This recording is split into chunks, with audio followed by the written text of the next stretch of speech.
Hey guys, so in today's video, I wanted to share with you some common mistakes that oftentimes new gardeners will make, but sometimes even experienced gardeners. It's definitely mistakes that we've made, so I feel if I can share a mistake with you so that you can avoid it, that is a win-win, especially in times like this when many of us are going to be relying on our gardens more than we may have in the past. One of the biggest mistakes that I see people making is not planting things at the right time. A lot of people, especially newer gardeners, go by gardening zones because they're not exactly sure. They want to make sure that they're getting their stuff in at the right time, and they mistakenly think that just because someone else is a gardening zone 6 or gardening zone 7, etc., and they're in the same gardening zone, that means they're going to be planting everything at the same time, and that is a huge fallacy and a really big mistake. When you are planting, you don't want to go by your gardening zone. Your gardening zone is just the average low temperatures in the winter time that an area has. So your gardening zone is important when you're picking out perennial varieties to know if they're going to be hardy enough and they're going to survive your winter temps or not. But your planting dates, they don't really have anything to do with your gardening zone. Your planting dates all revolve around your first and last average frost date. So right now, in the springtime, when you have your last frost, that is going to determine when you plant your cool weather and your warm weather crops. So don't go by your gardening zone. You need to go by your last average frost date. Now, your cool weather crops, and this brings me into actually another mistake that I see people make, and that is when they plant everything at the exact same time. And usually it's planting all of the cool weather crops right along with the warm weather crops. Now, if you have already went past your last average frost date, and usually you're going to put your warm weather crops in about 3 weeks after that last average frost date. So for things like tomatoes and peppers and summer squash and winter squash, beans, anything that is susceptible to cold temps and a frost will kill them, usually about 3 weeks after your last average frost or your last frost that you have in the springtime, it's safe to plant. So for things that are especially sensitive like tomatoes and peppers, you want your nighttime temperatures ideally 55 degrees or higher. Now, I've planted mine out earlier when we've had temperatures that fall into the 40s, but if they start to get into the 30s, they're really not happy. So usually for most places, if you're planting, that's about 3 weeks after that last average frost date. Now, that's for transplants, your tomatoes and stuff. When you're direct sowing those warm weather crops, you're going to get the best germination rate. Most of them are going to germinate when your soil temps are 70 degrees Fahrenheit or warmer. Now, we've definitely planted it when it's even been in about 65 degrees Fahrenheit and had pretty good success. But that's going to get you the most of the seeds sprouting and growing for you and the quickest. So those are kind of your ideal temps. So if you have missed your frost and it's time to put in the warm weather crops, don't not put in cool weather crops. But if you're not there yet, or take note for next year, you want to be putting in your cool weather crops prior to your warm weather crops. So you'll have stagger planting dates. This is great for a lot of different reasons. So behind me here, you can see I have got snow peas, which are growing up that fence there. And then beside that, I've got lettuce. I've also got cauliflower behind me, along with some more lettuce. And we'll take a trip over here because you can't see it that far away from the camera. I've got onions in the ground, and I also have some spinach. I've got more broccoli too. But the reason that this is good is because your cool weather plants, they're cool weather plants for a reason. One, you can plant them when the soil temps are cooler. So soil temps can be 50 degrees Fahrenheit. It's 20-degree difference. You can plant them earlier. They will withstand frosts and freezes of 28 degrees Fahrenheit, as low as 28 degrees Fahrenheit, I should say. So if you're getting below 28 degrees, they're probably not going to make it. You're going to want to use some type of frost protection.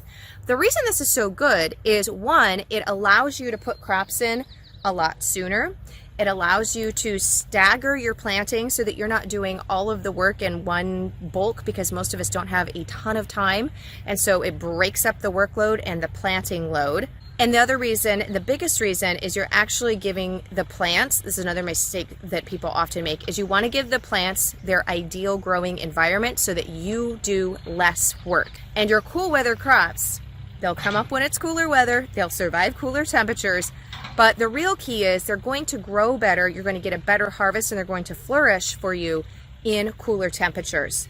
So that's why it's ideal that we plant those cool weather crops, there we go, sooner rather than with your warm weather crops. So they're established sooner, and those really high temps that we get in mid to end of summertime for most climates, that's when we're going to be the hottest.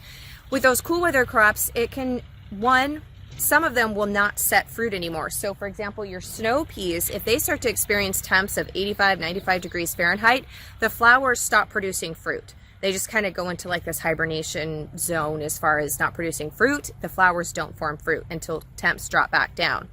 So you're going to be sacrificing your harvest if you plant them later. You're just not going to get as much. The other thing with especially things like cauliflower and lettuce and spinach, those and broccoli, they will bolt. So instead of producing you those nice heads of broccoli or those lovely things of lettuce or spinach leaves, they immediately go to flower and they begin to bloom and they begin to flower. And then also the leaves of things, so like Swiss chard and lettuce, will start to taste bitter.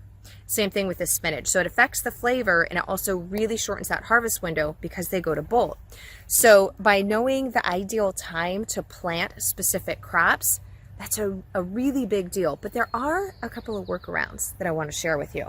We're going to walk over. I've done this with our bean teepees. So normally we grow our pole beans, which we only grow pole beans because they're so much more prolific than bush beans. You get a lot more per plant. Normally we do teepees. That's how we've done them in the past. So you can see a video on there how I do teepees, which uses one metal T-post and then wooden posts, and you create a teepee. And that's worked really well for us in the past. This year, we're trying a couple of different ways. I always like to test things in the garden because your garden and your area, you got to know what works best for you. And the only way you know that is by testing. So we're doing some testing. And I also ran out of room in my high tunnel for all of my tomato plants. So I needed to make a mini high tunnel. So we're kind of doing a hoop house to keep the rain and overhead water off of my tomato plants. Here where I live in the Pacific Northwest, we deal with a lot of overhead moisture. And usually it's in rainfall and not my overhead sprinkler, which means that my tomatoes always get blight unless they are under cover. I have to keep the rain off of them or I get blight, and I don't want to deal with it and I don't want to battle blight. So normally I grow in a high tunnel back there, but we increased the amount of tomatoes and peppers that we're growing this year and I ran out of room. So we're using these tunnels, and for the tomatoes, I have plastic over them to keep the water off of them overhead wise. But what I wanted to share with you, we did this last year with our bean teepees, but I also am doing it with these high tunnels, is your way to get around or to prolong those cool weather harvests with your warm weather crops, and also allows you to grow more food in the same amount of space.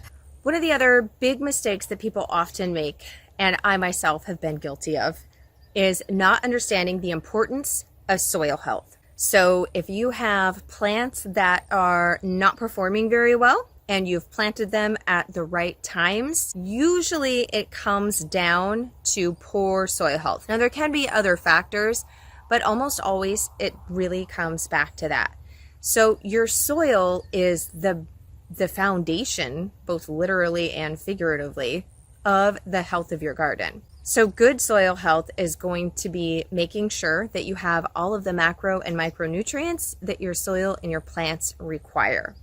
So those are things like our nitrogen level, our magnesium, calcium, boron, your pH level, which isn't a macro or micronutrient, but it is important when it comes to your vegetables and especially with your fruits, but even with your vegetables. So ideally, pH level wise in your garden soil for most vegetables, you want to be between about a 6.2 and 6.9. So in that 6 range is where you want to be pH wise.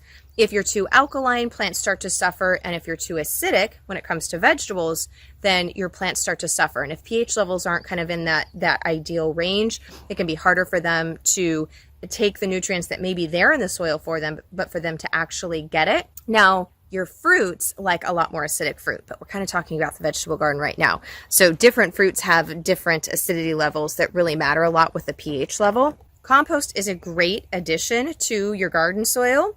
It's going to add organic matter, and it can also add some of those micro and macronutrients. And we also need nitrogen. But kind of like with everything with your soil, when people start talking about adding in amendments, one of the biggest issues I see online is people are like, oh, you should be adding calcium and magnesium to your tomato plants and to your soil every time that you plant. Well, yes and no. Tomatoes do require calcium or they will develop blossom end rot. They also need some magnesium. They do need some nitrogen. If they have too much nitrogen, you get a lot of leafy growth and not a lot of blossoms and actual fruit being set. If the nitrogen levels are too low, then they're not going to grow and you'll see yellowing leaves. But you shouldn't add calcium and you shouldn't add magnesium every single time you plant, because it's like Goldilocks and the Three Bears. You can get too much or you can get too low, and both have negative consequences, too high or too low. You really want to be in that middle section. So the best way to know that is to get a soil test. So ideally, you get a soil test done and then you know where your levels are, so you know exactly what and if you need to amend or bring anything to your soil.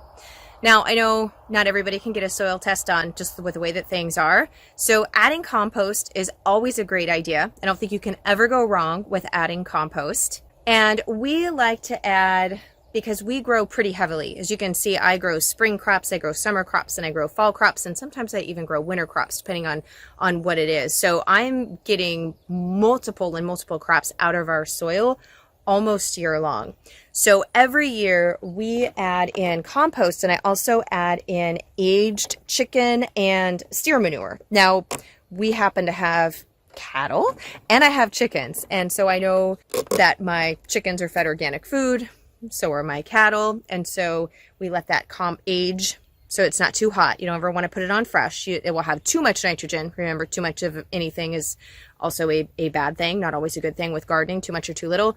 Too much fresh manure, the nitrogen levels are too high and they will actually burn the roots and they can kill your plants. So we let that age down. I've got lots of it, so I can let it age and sit. And then we always work that on to the soil. I usually do a layer in the fall months so it can break down. And then oftentimes I'll do another small amount in the spring. Just kind of depends on how much I was able to get in the fall, etc. So that's what we use to amend the soil. And then I do soil tests every couple years just to check where things are at. There have been times where the pH level's gotten off. I added too much wood ash. Actually, we no longer add wood ash or lime to the garden. So lime, while it is a great source of calcium, lime will make your soil more alkaline. So it will raise the pH level, which kind of sounds funny because the lower the number on the pH scale, the more acidic it is. It will raise it and make it more alkaline. And wood ash does the same thing. So I often see a lot of people say, oh, use wood ash in the garden, it's so great. Well, not necessarily. We used it and I got my pH level so far off that I had to use elemental sulfur, which is the only type of sulfur that I would use in the garden, to get my pH level back down in that optimal range. We're starting to notice some issues. So we do soil tests every couple of years, but I always put my compost on there and then add in that aged manure because we were growing so heavily in the same soil. So those are some of the most common mistakes that I see people making. I hope that they help you to grow a better garden. And we'll be doing a full garden tour next week. I can't wait to see you for that video, showing you what we've expanded, what we're growing this year, the amounts, and what different things. So it's going to be super fun, and I've got some really fun things that I'm excited to share with you guys. If you want more information on soil testing or amending your soil, I have got some blog posts and guides over on the website, so I'll make sure and link to those below. And if you want to learn more about how we raise not all of our own food. I do buy some food from the store, which you've seen. If you saw my pantry tour, you know I buy food from the store. But how we raise the majority of our fruits and vegetables and preserve and put that up for a year. I am doing a special online class Thursday, May 14th. The link will be below here. You can go and sign up. It's free live class, and I'm going to be sharing with you how you can plan your crops so that you can get the most amount, both varieties and with the way that you plant, and then the ways to preserve them for a year's worth of food. So I hope to see you in that live class, and happy gardening.